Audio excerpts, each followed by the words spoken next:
Bonjour à toutes et à tous, j'espère que vous allez bien. Dans cette vidéo, on se retrouve pour parler de Coinbase et de son entrée en bourse, le listing de Coinbase au Nasdaq. Si je décide d'en parler, alors que c'est une actualité et généralement je ne les traite pas, du moins pas avec une vidéo dédiée, je pense que c'est un cas d'étude intéressant pour comprendre qu'on est dans un vrai tournant et une évolution de l'industrie des crypto-monnaies. Alors on va revenir très rapidement sur qu'est-ce que Coinbase, mais on va ensuite parler de leur IPO, leur entrée en bourse, on va parler de leurs valeurs et de leurs résultats sur cette année pour réellement comprendre leur situation. Ensuite, on reviendra très rapidement sur le marché et sur le timing qui est parfait. Et donc, ça peut ouvrir des opportunités, mais il y a également des risques à acheter l'action de Coinbase le jour de son listing. On va donc revenir sur ce timing parfait, soi-disant, et on finira par dézoomer sur un élargissement de où est-ce qu'on peut acheter cette action finalement, parce que c'est bien beau d'en parler, mais si vous avez envie d'en acheter, par où est-ce que vous pouvez passer? Et je vous donnerai mon avis personnel et subjectif en fin de vidéo. Alors déjà, Coinbase, qu'est-ce que c'est? Coinbase est une entreprise fondée en 2012, dont l'objet est l'échange de crypto-monnaies vers les monnaies fiat, ou des monnaies fiat vers les crypto-monnaies. Bref, de l'euro-dollar contre des crypto-monnaies, au début Bitcoin, Ether, et puis ensuite énormément de crypto-monnaies. Ça, c'était l'objet social et le cœur de métier de Coinbase à l'origine. Ça a bien évolué depuis. Alors, tout de suite, j'entends les gens qui disent « Oui, Coinbase, ils prennent trop de frais dans les échanges, etc. etc. » Vous n'avez pas compris. Si c'est vraiment ce que vous pensez, c'est simplement que vous n'avez pas compris que Coinbase a une cible précise. Coinbase s'adresse à deux grands segments. Premièrement, les débutants, les personnes qui cherchent la simplicité, l'accessibilité, et tout ça a un coût, et ce sont les personnes qui vont généralement acheter des petites quantités de crypto-monnaies. Tout comme je suis bien content quand quelqu'un me dit qu'il veut acheter 150 € de crypto-monnaies, de le rediriger vers Coinbase plutôt que vers un Binance ou un autre géant qui propose bien moins de frais, bien plus de services, mais qui est très complexe à appréhender pour monsieur tout le monde qui vient à peine de découvrir l'écosystème. Ça, c'est le premier segment de Coinbase. Son second segment, ce sont les institutionnels et les grandes entreprises, les professionnels, les gens qui vont faire passer des volumes énormes et qui ont d'autres besoins comme des besoins de régulation, de sécurité, d'assurance, etc., etc. Donc, quelqu'un qui est initié aux crypto-monnaies, qui les utilise tous les jours et qui dit « Ouais, Coinbase, c'est pas un bon service, c'est trop cher », il ne comprend pas qu'en fait, Coinbase ne s'adresse pas à son segment. Voilà, c'est cadeau, vous prenez pas, mais c'était simplement mon avis parce que on a fait évidemment beaucoup de recherches sur Coinbase pour vous faire cette vidéo et on se rend compte systématiquement que les gens de la cryptosphère viennent commenter et donnent leur avis en disant, alors qu'en réalité on parle de l'entreprise et de son entrée en bourse. Oui, mais c'est trop cher, les frais, si, ce sont des gens qui n'ont pas compris que Coinbase ne s'adresse pas à eux. Évidemment, si vous savez aller au marché et faire un limit ou un market order, vous n'allez pas acheter sur Coinbase avec une simple carte bleue. Et ça, il faut en avoir conscience. Pour en revenir à nos moutons, aujourd'hui, Coinbase a bien évolué. Ils ne font plus que de l'achat et de la revente. Ils font également de l'emprunt. Ils prêtent de la crypto-monnaie. Ils font également du custody. Ils sécurisent et ils conservent de la crypto-monnaie pour compte de tiers. Ils proposent un service de carte bleue qui permet de dépenser ces crypto-monnaies sur le réseau Visa. Ils ont lancé le stablecoin USDC, le deuxième plus gros stablecoin au monde qui est totalement régulé. Et propose également Coinbase Commerce qui permet d'accepter les crypto-monnaies aux différents commerçants. Coinbase, aujourd'hui, c'est un écosystème complet, régulé et dans le scope du régulateur qui a fait les choses dans les règles, étape par étape, et qui plus est, qui est apparu 3-4 ans après la création de Bitcoin, c'est-à-dire au début du début. Mais c'est surtout 43 millions d'utilisateurs en décembre 2020 et 56 millions aujourd'hui, 3 mois après, pour vous montrer à quel point la plateforme est en pleine phase exponentielle de croissance. En plus de ça, c'est 7000 clients institutionnels et plus de 115 000 partenaires à travers le monde. Ils livrent et ils entretiennent des relations avec plus de 100 pays. Voilà. C'est pas simplement une entreprise crypto. Qu'on aime ou qu'on n'aime pas, c'est l'un des champions de l'écosystème et de l'industrie cryptographique aujourd'hui. Dans la vente de ces différents assets, c'est des pionniers dans la régulation parce que ça a été l'une des plus régulées de toutes les structures qu'on a vues et ils font très clairement partie du développement et de l'histoire des crypto-monnaies puisqu'ils détiennent aujourd'hui 11,3% de toutes les crypto-monnaies en circulation. Évidemment, ils les détiennent pour compte de tiers. Ces crypto-monnaies appartiennent à leurs utilisateurs, mais c'est un géant. Et on doit le reconnaître, il a une place très importante et son entrée en bourse n'est pas simplement l'entrée en bourse d'une entreprise banale. Ça veut dire beaucoup et on a beaucoup de leçons à tirer des premiers jours du listing, de l'évolution et des réactions des médias et des autres grosses entreprises à cette introduction en bourse. Voilà pourquoi je vous en parle. il y a des conclusions à tirer, il y a des choses à observer, et même si aujourd'hui on n'a pas de boule de cristal et on ne sait pas ce qui va se passer, observer intelligemment cette introduction va vous donner des informations et peut-être, je l'espère, un petit coup d'avance sur ce marché. Partie 2. 7 minutes, partie 2. Tu vas me déchirer la tronche, Dimitri. Alors déjà, qu'est-ce qu'une IPO, une entrée en bourse? Alors vous connaissez peut-être les Initial Coin Offering, les ICO, mais les IPO, c'est Initial Public Offering. C'est le nom technique d'une entrée en bourse. Pour faire très simple et pour vulgariser à mort, c'est le moment où une entreprise qui était privée et détenue par quelques investisseurs, voire beaucoup s'il y avait eu plusieurs levées de fonds et que l'entreprise avait vendu une partie de son capital contre de l'argent, c'est le moment où cette entreprise va vendre son capital au marché public. En gros, pour faire très simple, imaginez ON entreprise, 100 actions, chaque action représente 1% de l'entreprise. Pour l'instant, mon frère à la moitié, c'est privé. L'entreprise devient très grosse, on décide tous les deux de vendre la moitié de nos parts au marché. Eh bien, c'est comme si on allait prendre 50 actions, la moitié de l'entreprise par exemple, qu'on allait transformer ces 50 actions en 50 000 actions, donc beaucoup plus, mais qui valent beaucoup moins, évidemment. Il n'y a toujours que 100% de parts dans une entreprise. Et qu'on allait permettre à n'importe qui d'acheter ces actions et de les revendre sur une place boursière. En l'occurrence, il s'agit du Nasdaq, qui est à ma connaissance la plus grosse bourse technologique au monde. Il y a des petits trucs intéressants rien que là. Déjà, c'est une IPO directe. Généralement, une entreprise, un géant dans le BTP, un géant dans la production de chaises, j'en sais rien, va se lier avec une banque pour faire ce genre d'opération. C'est ce qu'on appelle une IPO indirecte. Par exemple, la banque peut racheter la moitié de l'entreprise, couper ça en plein de parts comme je viens de vous l'expliquer et procéder à l'introduction en bourse. Ou alors la banque peut ne pas se mêler au processus mais conseiller l'organisme, structurer, se mettre d'accord sur la valorisation globale et le prix d'entrée qu'il y a au marché, etc., etc. pour faciliter et pour permettre cette introduction en bourse. Coinbase réalise une IPO directe. C'est ce qu'on appelle d'ailleurs une DPO. C'est-à-dire qu'ils ont eux-mêmes tout structuré et préparent leur propre introduction en bourse sans aucun contrat ou partenariat avec un établissement bancaire ou un établissement d'introduction en bourse quelconque. Alors après, vous me direz, vu la complexité de régulation pour une entreprise crypto, très clairement, je peux vous dire que quand je vois Just Mining et le niveau de régulation qu'on a eu, les approches par les risques, toutes les normes LCBFT, donc lutte contre le blanchiment d'argent, financement du terrorisme, quand je vois comme une structure comme la nôtre, qui est petite par rapport à Coinbase, et structurée légalement pour pouvoir passer à travers la machine de la régulation, autant vous dire que Coinbase a très clairement une structure et une rigueur bancaire. Je ne suis donc pas étonné qu'ils aient les capacités eux-mêmes de se valoriser et de rentrer en bourse. En plus de ça, les IPO, quand on passe par un partenaire ou par une banque, généralement c'est pour un effet de structuration, mais aussi un effet marketing. Spotify est rentré en DPO, directement en bourse, parce qu'il n'avait pas besoin de cet effet marketing. Les gens connaissaient déjà, ils savaient qu'il allait avoir suffisamment de demandes au marché le jour du listing. Coinbase prend ce pari. Ce n'est pas une entrée en bourse. C'est une entrée directe. Coinbase sait qu'il y aura de la demande et Coinbase n'a pas besoin d'un partenaire pour se structurer. Et ça aussi, c'est un signal fort à beaucoup d'entreprises qui voient l'écosystème de la crypto-monnaie comme quelque chose de jeune, de fragile et qui n'est pas capable de se structurer. Parce que très clairement, c'est ce que Coinbase montre comme image pour tout l'écosystème. Nous n'avons besoin de personne. En tout cas, surtout pas d'un intermédiaire de plus. Ça vous rappelle peut-être quelque chose. Ça me plaît bien. Bon, elle va pas faire 17 minutes, mais elle sera bien. Petit clin d'œil également à ces deux fondateurs qui détiennent encore aujourd'hui 50% de l'entreprise. Généralement, quand une entreprise se développe petit à petit, elle a besoin d'argent, soit pour se développer encore plus, soit parce qu'elle a un coup dur, qu'elle a un pépin, qu'elle a une difficulté financière. Et donc, ça lui arrive de vendre son capital à un associé qui est prêt à mettre de l'argent en échange d'un morceau de l'entreprise pour permettre au projet de se développer ou de survivre à une phase difficile.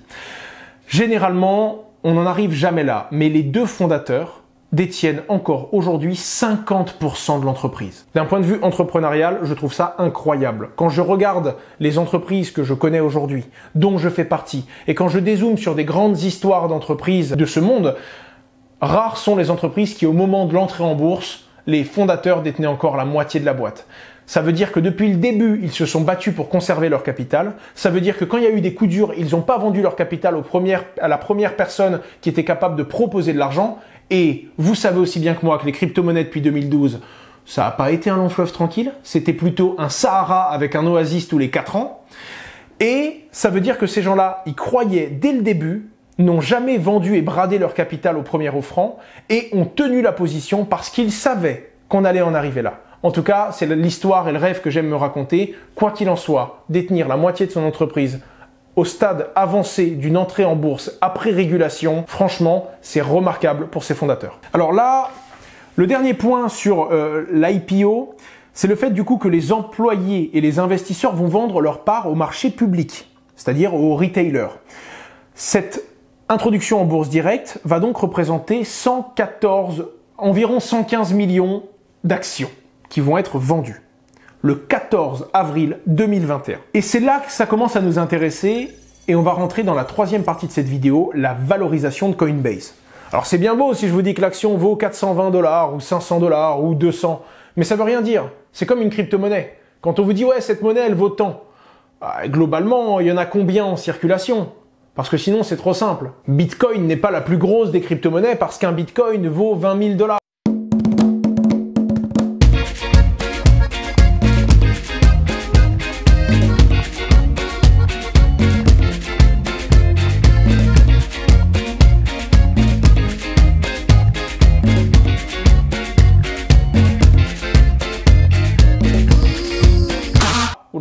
Bitcoin n'est pas la plus grosse des crypto-monnaies parce qu'un Bitcoin vaut 60 000 $. C'est pas vrai. Il y a des crypto-monnaies qui valent 100 000 $. Mais ça ne veut rien dire et elles sont probablement derrière Bitcoin parce qu'il faut regarder également le nombre de crypto-monnaies en circulation. C'est pas parce qu'une crypto-monnaie vaut 1 $ que sa blockchain est inutile et qu'elle ne vaut rien. Il y en a peut-être simplement énormément en circulation. Et c'est ça qu'il faut vraiment comprendre. Et là, on s'intéresse aux chiffres qui vont vous parler peut-être un peu plus. En janvier 2020, une action valait environ 315 $. En février 2021, une action valait 420 $. Et aujourd'hui, à quelques jours de cette vidéo, fin mars 2021, une action était à 487 $. Ce qui voudrait dire, si on multiplie le prix d'une action avec les 115 millions d'actions qui rentrent en bourse, ça donne une valeur approximative de 50 milliards de dollars, sachant qu'il n'y a pas toute l'entreprise qui est mise en bourse. Il n'y a que la moitié de ses parts qui ont été libérées au marché, puisque ce sont les investisseurs et les employés qui vont pouvoir vendre leurs parts au marché. Ce qui donne une valorisation globale de Coinbase qui est très discutée aujourd'hui, entre 90 et 120 milliards de dollars le jour du listing. Alors c'est très discuté pour plein de raisons. Déjà, ce sont des deals OTC, over the counter. Ce qu'il faut comprendre, c'est que ce sont des deals de pair à pair, c'est-à-dire qu'il y a une banque qui contacte une autre banque et qui s'échange des actions.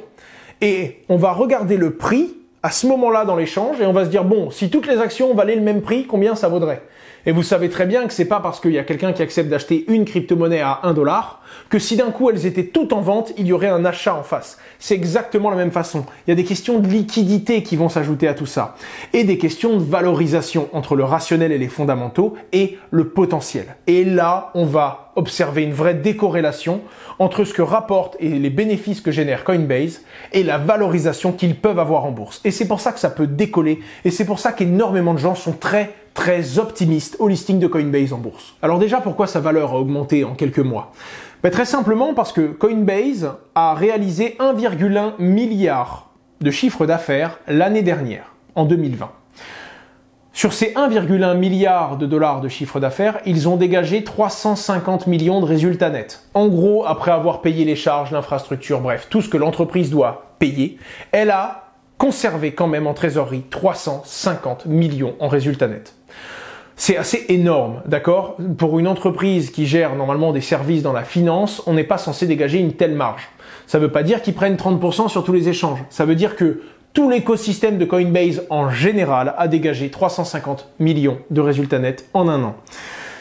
Sur le premier trimestre de 2020, janvier, février, mars, Coinbase a réalisé 1,8 milliard de dollars de chiffre d'affaires et environ 800 millions de dollars de résultats nets. C'est colossal. Et donc, forcément, ces résultats colossaux sur du très court terme augmentent la valeur d'une action de Coinbase. Mais maintenant, on pourrait quand même dézoomer et se dire, bon, même si ça augmente, ok, c'est exponentiel, ça fait beaucoup plus de résultats, beaucoup plus de bénéfices, la boîte coûte beaucoup plus cher. Ok. Là, il y a différents parallèles à faire. Le premier, je l'aborderai pas tout de suite, c'est le fait que, mine de rien, on est en bull run, les cryptos explosent, et on sait très bien qu'il ne faut pas considérer les 3 derniers mois comme les 6 ou 12 prochains mois qu'on va avoir, parce que le marché de la crypto, c'est pas tout le temps ça monte, d'accord? Il y a également les plateaux et les moments où ça descend violemment, voire les périodes de 3 ans de disette, qu'on appelle également bear market. Bitcoin is going to zero. Zero. When it comes out, zero. Et évidemment, si on regarde que le moment où on performe, le moment où on est au top de notre forme et on dit bon, bah, toute notre vie on va être comme ça, c'est vrai qu'on vaut beaucoup plus que ce qu'on vaut réellement. Mais ça, on l'abordera un petit peu plus tard. Là, maintenant, tout de suite, on va se concentrer sur comment est-ce qu'une entreprise se valorise, mine de rien. Est-ce qu'elle mérite vraiment, Coinbase, de se valoriser à cette valeur, ou est-ce qu'on n'abuserait pas un petit peu? Eh bien, en réalité, c'est une question de point de vue. Déjà, il faut comprendre comment fonctionne la valorisation d'une entreprise traditionnelle. En réalité, on regarde l'EBITDA, ou on va dire le résultat net pour simplifier tout ça. Ce qu'une entreprise dégage, en gros le surplus, le gras qu'une entreprise va sortir de sa trésorerie au bout d'un an. Elle a payé ses charges, elle a payé tout ce qu'elle devait, elle a vendu ses produits un peu plus cher que ce qu'elle les a achetés ou ce qu'elle a acheté la matière de production. Bref, l'entreprise a gagné de l'argent. Après avoir payé son impôt et toutes les autres taxes, combien est-ce qu'il lui reste? On regarde ce montant et on se dit bon, ça, ce sont ses résultats. Et ensuite, on va appliquer un coefficient. Alors, ça va dépendre des domaines. Une entreprise dans la tech, on voit des coefficients à 8 ou à 12. Bref, une entreprise qui dégage 1 million de résultats à la fin de l'année, on peut dire qu'elle vaut entre 8 et 12 millions. Ça dépend des domaines, ça dépend des technologies. Une entreprise qui fait des chaises en bois, et qui vend des chaises en bois, et qui réalise 1 million d'euros de profit par an, eh bien peut-être qu'on va dire oui, mais c'est pas une entreprise dans la technologie, il n'y a pas de potentiel de faire x50, le marché est déjà établi, on sait combien on va vendre de chaises en bois l'année prochaine, parce qu'on sait combien on en a vendu l'année dernière, et globalement, sur 10 ans, le marché a toujours été à peu près stable. À ce moment-là, on peut dire l'entreprise vaut 3 ans de résultats. Et si elle a fait 1 million, l'entreprise vaut 3 millions. Par exemple. C'est généralement comme ça qu'on évalue des entreprises. Ça change un petit peu, des fois on rajoute de l'immobilier, on compte toujours la trésorerie de l'entreprise, etc., etc. Mais en gros, sur une année de résultats, et quand on voit comment l'entreprise se comporte, quand elle est arrivée sur un plafond stable et que son marché n'évolue pas du jour au lendemain, globalement on arrive à évaluer la valeur complète de l'entreprise, grâce à cette équation et ce coefficient.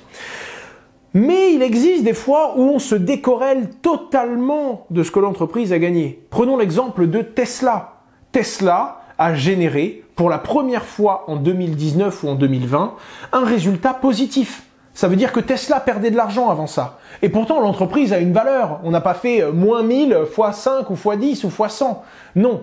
C'est pas parce que l'entreprise perdait de l'argent qu'elle n'a pas de valeur. C'est simplement que l'entreprise investissait tellement pour se développer qu'elle était dans le rouge. Parce que quand elle gagnait 1, elle dépensait 4. Mais c'est normal, elle dépense pour développer et pour arriver un jour à un seuil de rentabilité. À un moment, Tesla est passé dans le vert et a réalisé 700 millions d'euros de bénéfices sur une année complète. C'est ce que Coinbase a dégagé en bénéfices en 3 mois. Pourtant, je suis en train de vous dire que les 100 milliards de valorisation de Coinbase pourraient être abusés, alors que Tesla vaut aujourd'hui plus de 1000 milliards. Tesla réalise moins de résultats nets que la plupart des entreprises qui produisent des voitures au monde. Et pourtant, Tesla vaut plus que toutes les entreprises qui produisent des voitures réunies.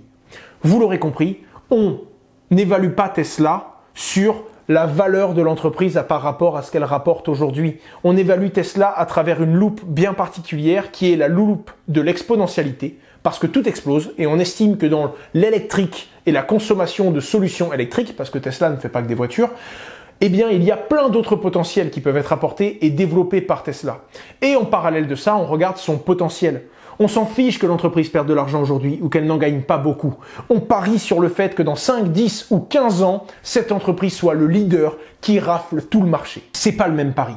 Et c'est pour ça que pour un investisseur traditionnel, c'est beaucoup plus dur à évaluer parce qu'on doit évaluer le potentiel. Et mine de rien, le potentiel, c'est le marché qui le montre. À partir du moment où les actions de Coinbase seront en vente, si les gens sont prêts à payer, je sais pas moi, 1000 $ par action, eh bien, Coinbase sera valorisé à 200 milliards. Et même si des gens disent ouais, c'est surévalué, ouais, c'est trop. À partir du moment où les gens sont prêts à payer ce prix-là et estiment que ça vaut le coup, quel que soit l'analyste que vous pouvez être et quelles que soient les compétences que vous avez, si les gens sont prêts à acheter une pomme 10 €, on peut dire que cette pomme vaut 10 €, point barre. Et c'est ça qu'il faut comprendre. Et c'est d'ailleurs pour ça que Tesla vaut beaucoup plus que le simple résultat de l'entreprise à la fin de l'année. C'est parce qu'il y a des milliers, voire des millions de personnes dans le monde qui achètent Tesla à ce prix-là et qui estiment que Tesla le vaut ou va le valoir très bientôt. Et c'est cette même surprise qui peut être un danger pour Coinbase. Coinbase est un géant qui détient 11% des crypto-monnaies en circulation, environ 233 milliards sous gestion si je dis pas de bêtises. Ça veut dire que Coinbase représente à lui seul une partie de la crypto-monnaie. Et ça veut dire que quand vous allez voir l'action de Tesla arriver en bourse, et je pense prendre beaucoup de valeur rapidement, eh bien, il faut vous rappeler que c'est pas simplement Coinbase qu'on achète. On achète Coinbase et également tout le potentiel de l'écosystème des crypto-monnaies. Après une annonce de Tesla qui investit 1,4 milliard, après PayPal qui annonce que tous les commerçants vont accepter les crypto-monnaies, après des régulations qui sont claires et qui sont définies dans la plupart des pays. C'est ça aussi qu'on va acheter. Et tout ça au moment où le Bitcoin fuse, où les cours sont hauts et où énormément d'entreprises se mettent à l'accepter, à le vouloir et à permettre légalement à ses citoyens d'en avoir. C'est ça. Et c'est pour ça que c'est un vrai mouvement et un vrai tournant. Parce que ce listing est emblématique. Et un jour ou l'autre, on verra les plus grosses entreprises du monde accepter les crypto-monnaies. Et je pense que si un jour Apple annonce accepter les crypto-monnaies, il y a de très grandes chances que ce soit Coinbase Commerce qui permettent à Apple de les accepter. C'est donc bien plus que tout ça. C'est un signal très très fort, qui peut être un mauvais ou un bon signal, et c'est l'entrée en bourse qui va nous le montrer. Et c'est pour ça que je pense que Coinbase est confiant, parce que vu la période, vu les effets de levier qu'il y a, vu le fait que toutes les cultures sont en train de se mélanger avec les NFT qui s'intéressent enfin à la technologie, la finance décentralisée qui a poussé tout l'écosystème, et globalement un Bitcoin en tête de course qui performe énormément et qui intéresse tous les plus gros investisseurs de ce monde, qu'on aime ou qu'on n'aime pas la crypto, un investisseur intelligent sera obligé de s'y intéresser. Et vous le savez aussi bien que moi, quand on s'intéresse à Bitcoin et qu'on creuse encore et encore, on finit par ne plus endormir la nuit. Et c'est ça que vont ressentir énormément de cerveaux bien faits à la tête de plus grosses entreprises, à la tête de plus gros gestionnaires de fonds et qui font que naturellement, ça va apporter quoi qu'il arrive un coup de projecteur sur les crypto-monnaies et ça pourrait encore plus amplifier ce mouvement d'intérêt pour Coinbase. Alors voilà pourquoi ce timing est parfait. Entre le bull run, le développement, toutes les news institutionnelles qu'on a eues, entrer en bourse maintenant, c'est un coup de génie. Et c'est ce qu'a fait Bitmain, le plus gros vendeur de machines de minage au monde. Ils se sont valorisés en 2017 au top du bull run. Parce que personne n'a envie de valoriser son entreprise au moment où elle va très mal. Généralement, on la valorise au moment où elle est robuste, au moment où tout va bien. Et c'est le cas pour Coinbase, qui d'ailleurs le rappelle, attention, c'est pas parce qu'on a fait ces résultats magiques au premier trimestre 2021 que le deuxième trimestre sera le même et qu'on va avoir la même année. D'ailleurs, la plupart des gens dans les crypto-monnaies le savent, il y a un bull run. Et on sait très bien qu'à un moment, ça s'arrête. Alors peut-être que ça va s'arrêter différemment, peut-être que ça va pas freiner d'un coup, les crypto-monnaies ne vont peut-être pas s'effondrer, comme on l'a connu en 2017.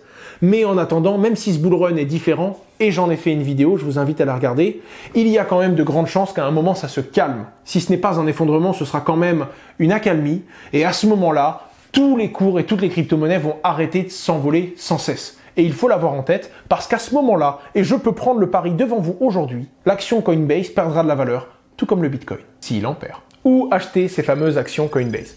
Alors, l'action de Coinbase va être listée sur le Nasdaq, d'accord, qui est là ou l'une des plus grosses bourses technologiques au monde, aux États-Unis. Globalement, si vous avez un PEA, ou un CEA, donc un compte épargne-action ou un plan épargne-action, vous pouvez contacter votre banque. Je pense que vous pourrez acheter, le jour du listing, des actions au Nasdaq. Vous payerez sûrement des frais parce que vous êtes en France et donc forcément, c'est des communications entre bourses avec plusieurs intermédiaires, mais vous pourrez en acheter.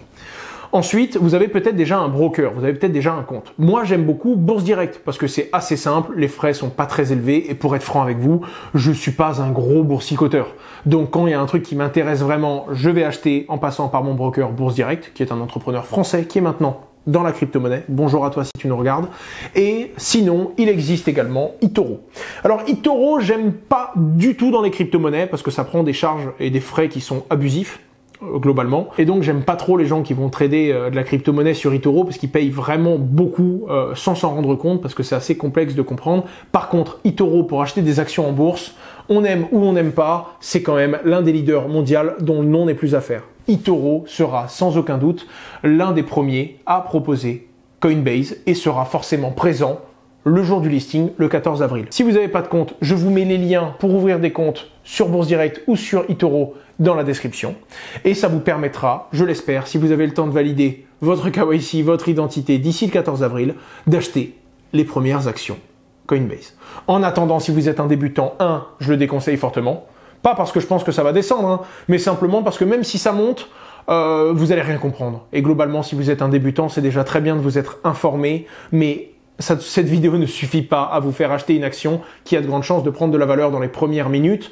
Mais bon, il suffit que vous ne compreniez pas, que vous attendiez un petit peu trop. Les premiers arrivés seront les premiers servis et les premiers arrivés sont ceux qui maîtrisent la bourse depuis toujours et qui ont peut-être même déjà trouvé un moyen d'en acheter en OTC, c'est-à-dire avant que ce soit coté en bourse. D'ailleurs, quand on vous parlait de l'action et du prix de Coinbase, c'est ça. C'est selon l'historique des derniers échanges qui ont été référencés par certains organismes. Alors qu'est-ce que j'en pense moi finalement et est-ce que moi je vais en acheter? Alors je vais pas vous mentir, moi je vais observer. C'est très souvent ce que je fais. Dans les crypto-monnaies, il faut savoir être opportuniste et saisir les opportunités quand on arrive à comprendre que c'en est une. Et les pièges d'ailleurs, c'est croire que quelque chose est une opportunité alors qu'au contraire ça ne l'est pas du tout. Moi je vais observer les prix. Évidemment, selon les métriques de l'entreprise que je connais, Coinbase est surévalué à 100 milliards, d'accord? Puisque l'entreprise pourrait, en imaginant le meilleur des mondes, elle pourrait sortir 4 milliards de résultats cette année. Avec la métrique que je connais à x10 ou à x12, Coinbase vaudrait 40 ou 45 milliards. Globalement, je pense qu'on peut vite avoir une action qui va s'envoler vers les 1000 $ et on peut avoir un Coinbase à 200 milliards. C'est vraiment pas déconnant.